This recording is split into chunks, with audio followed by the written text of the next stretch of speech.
course, it's the continuation of your news and current affairs program, TMI, reaching you live from our Lagos Network studio on the ITV network. I am Joshua Ukata. Of course, on the program this morning, our focus will be on the new federal appointment by President Bola Ahmed Tinubu, which took place earlier last week. A decision by the president which has trailed so many reactions, especially from a cross-section of Nigerians and particularly the opposition party ADC, whose national secretary in the person of Bolaji Abdullahi came down heavily on the president, accusing the president of various allegations. So on the program this morning, we'll be analyzing these issues. Who are these appointees? What are their portfolios? And of course, how matching these portfolios are, putting it side by side with their academic record. And of course, is such appointment by the president really necessary at this time? Will it bring about national progress? And why this time? These are some of the issues that we'll be looking at in the course of our conversation this morning. And I'm being joined by Mr. Thompson Ubong, who is a political affairs analyst. Good morning, Mr. Ubong, and thank you so much for joining us. Oh, thank you so much, George.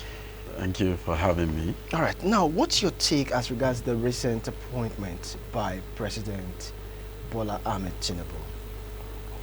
Well, to begin with, the administration of His Excellency President Bola Ahmed Tinubu, GCFN, ON, having took his turn to govern the country for about 2 years plus now, hasn't much been,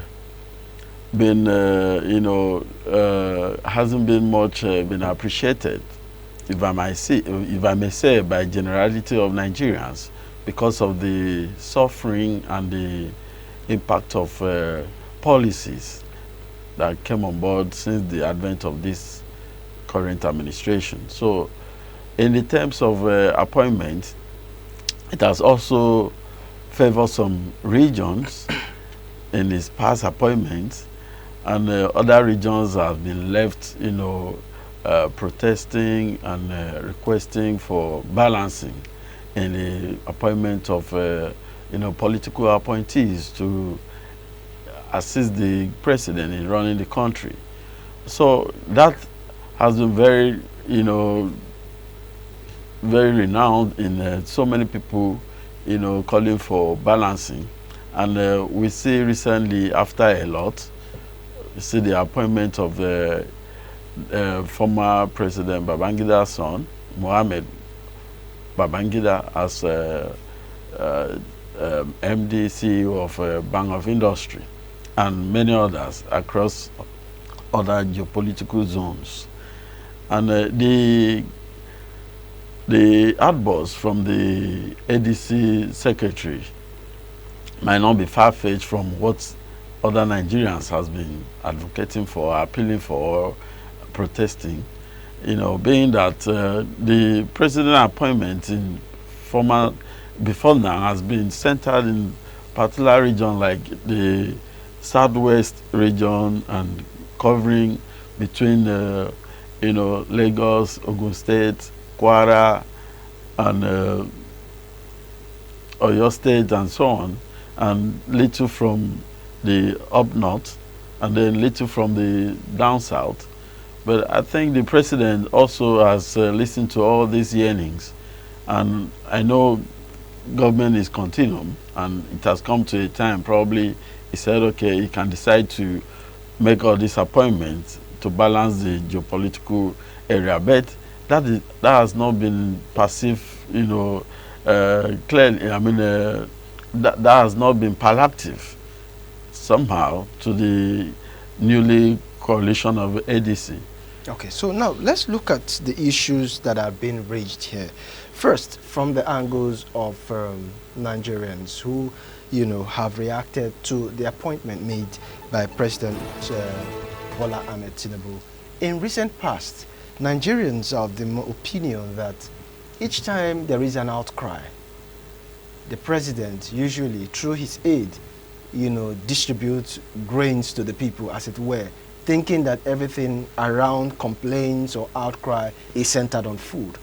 Now we're seeing a case as perceived of a direct neglect or per se marginalization of the North Central, where the president now, as accused by Nigerians, is now using issues of appointment, as it were, to appease these fraying nerves. Do you actually think that this is in itself a way to be able to address the germane concern of those in the northern region?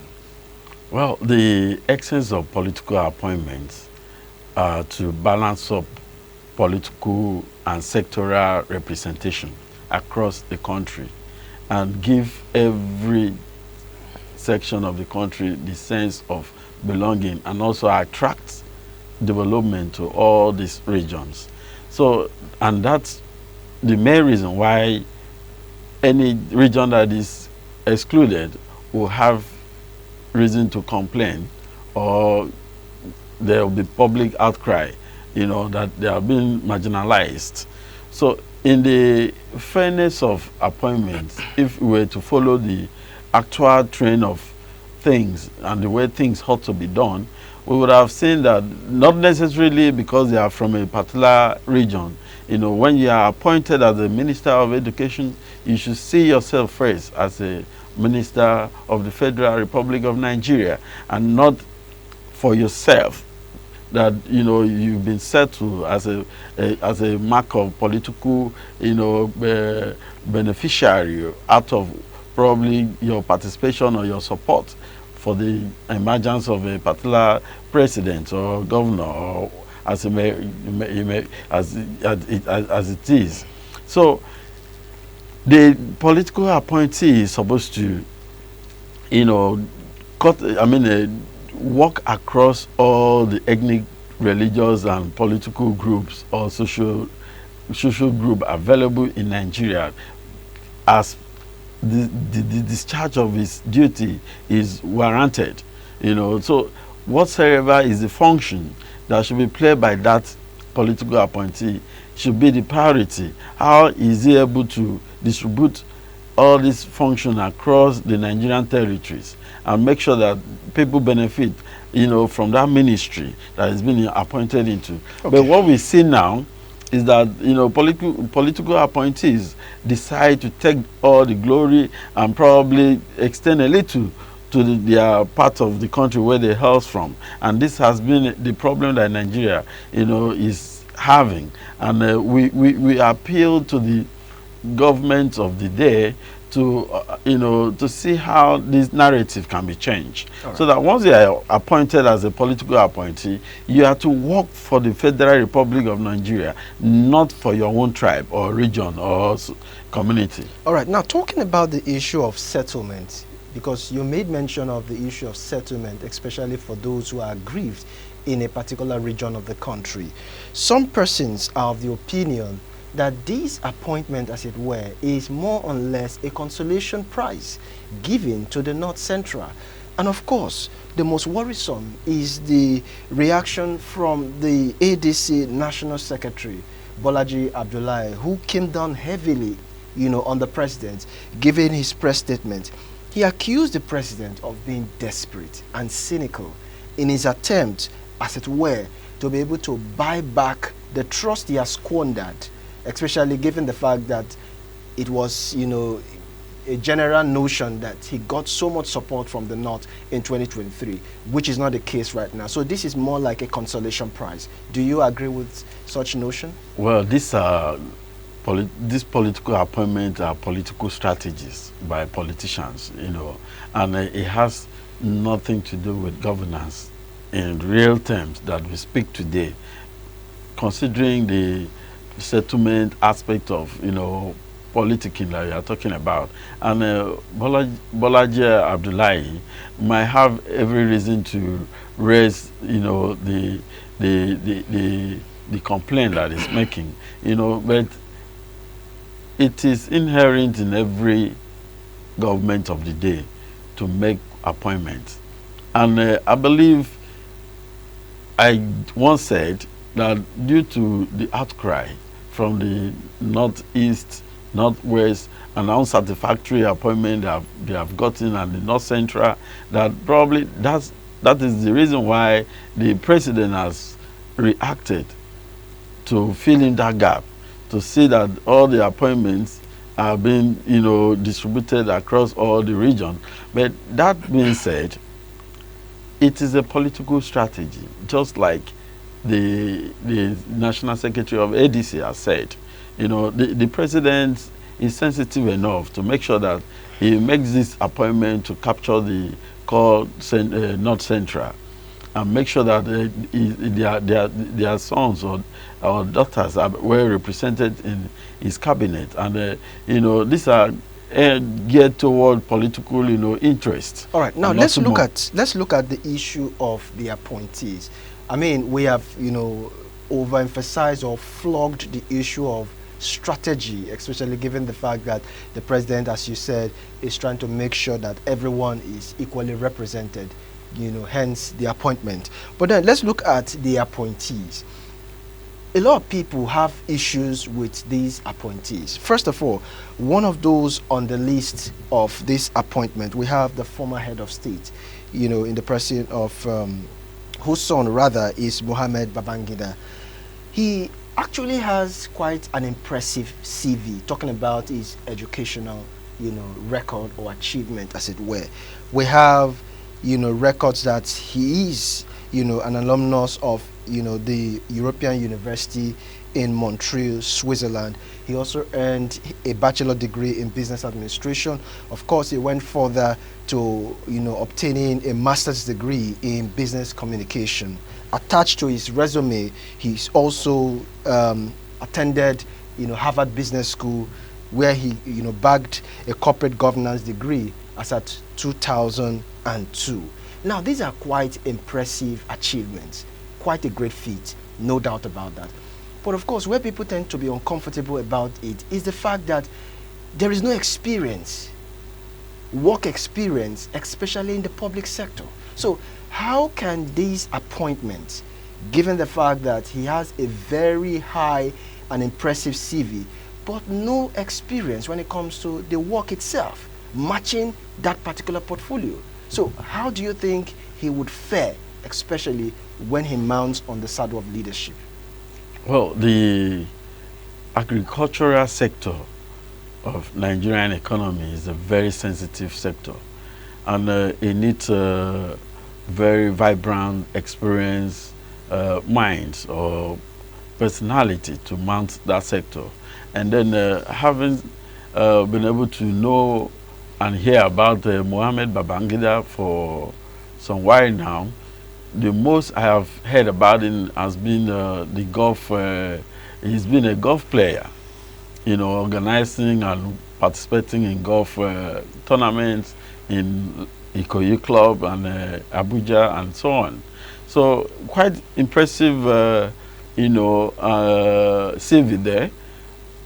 And then also with the yearnings of Nigeria, it falls between the youthful age that we also in Nigeria we advocate for youthful inclusiveness in governance. So that might be, on the positive. But just like you said, the experience matters in every sector and everybody you are bringing on board. I would have loved to, have a CV where it is, where there's is hugely content of, someone that has delivered in the private sector, massively, and is coming on board into the public sector to, give some, experience and skills that he might have gathered in the private sector. Much has not been said about that. And, coupling with the state of Niger State, where he hails from, what has been his impact in the state of Niger State? Even Mina, his local government, what has been his contribution, as an individual, in that state? What has been, the contribution in the agricultural sector, and is now to head the Bank of Agriculture, sorry. So this would have been the yardstick that would have been used, as stringent measure in making appointments into such, sensitive area. But as it is, we just have to, give the young man that benefit of doubt and see what he can do, and then is the end that will justify the means. Okay, now we'll be going for a short break, and of course when we come back we'll be able to take the conversation to the front line. Please to stay with us. Many thanks for staying with us, and of course in the past couple of minutes we've been talking about President Bola Ahmed Tinubu's new appointment, especially given the fact that we need to see how these appointments in terms of the appointees are able to match up with the portfolios, because of course, as our guest earlier on asserted, there is a large deficit talking about work experience. Now, Mr. Ubong, what's your take as regards other appointees? Because we have persons like Lydia Kalat Musa, who is from Kaduna State, currently now having the portfolio of the chairman, Oil and Gas Free Zone Authority. We have persons like Jamilu Wada Aliyu from Kano State, who is also the chairman, National Education Research and Development Council, and we have a list of them in that order. With the fact that we have already seen the large deficit, talking about the former military head of state's son, who has little or no work experience, even looking at it narrowly from his local government where he hails from. Do you think that this appointment, as it were, is putting the flat peg in the flat hole? Yeah, it depends on their, just as we witnessed in the case of Mohammed Babangida, and he's a graduate of business administration, and we quite understand business administration can also, manage, an organization and, bring, reasonable changes and innovations. So likewise, other appointments, or what we hope to see, because these are people that are not well, known. These are political appointees, of their past antecedents. And for us to be able to pass any reasonable, conclusion on their performance, we need to wait to see how effective they're suiting into their, political portfolios.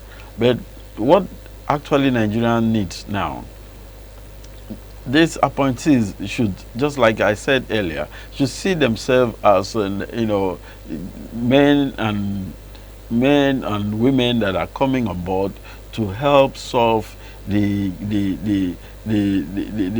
pending, pandemic Nigerian, challenges. Nigerian, as we speak today, is very much challenged. The oil and gas sector that you just spoke about, we are very much challenged in the oil and gas sector. As we stand today, we've not heard about the oil flaring, the gas flaring of a thing. The gas flaring of a thing. What has happened to all the promises that the government, have been giving in that, to make sure that they utilize that gas flaring, to the benefit of Nigerians? How many cubic of gas, as of today, is being,